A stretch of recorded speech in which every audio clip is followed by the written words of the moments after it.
Bharat Pakistan match नंतर पाकिस्तानी फॅनने अशी प्रतिक्रिया दिली की तुम्हीही हसू आवरू शकणार नाही। दुबई येथे सुरू असलेल्या T20 आशिया चषक स्पर्धेत भारत आणि पाकिस्तानचा दुसऱ्यांदा सामना झाला। यात पुन्हा भारताने पाकिस्तानला नमवत विजय संपादित केला। सामन्यानंतर पाकिस्तानी फॅनने सोशल मीडियावर एक व्हिडिओ व्हायरल केला आहे। तो पाहून तुम्ही देखील हसून लोटपोट व्हाल। बड़ी बुरी तरह से बचा के गया है आज अभिषेक शर्मा हमें, बड़ी बुरी तरह से। ये अभिषेक शर्मा की इनिंग्स ना हमें अगले 10 साल तक चुभेगी।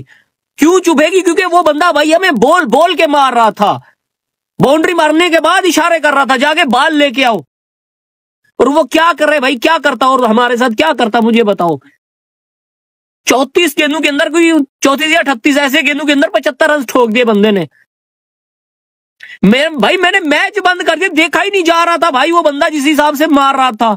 भारत पाकिस्तान सामन्यात तुफानी खेळ करून सगळ्यांचे लक्ष वेधून घेतलेल्या युवा सलामीवीर अभिषेक शर्माने आपल्या कारकिर्दीत एक नवा टप्पा गाठला आहे। सुपर 4 सामन्यात त्याने धडाकेबाज फटकेबाजी करत युवराज सिंगचा पाकिस्तान विरुद्धचे सर्वात जलद अर्धशतकचा विक्रम मोडला। सुरुवातीपासूनच आक्रमक खेळ करत अभिषेकने पाकिस्तानी गोलंदाजांची दाणादाण उडवली आणि भारताच्या विजयात मोलाचा वाटा उचलला। पाकिस्तानच्या या पराजयामुळे पाकिस्तानी फॅन नाराज झाले आहेत। एका फॅनने व्हिडिओ बनवून आपल्या भावना व्यक्त केल्या आहेत। तो व्हिडिओ ज्या पद्धतीने भारतीय फलंदाज अभिषेक वर्माची स्तुती आणि पाकिस्तानी गोलंदाजांची अब्रू काढत आहे ते ऐकून तुम्ही देखील हसून हसून लोटपोट व्हाल।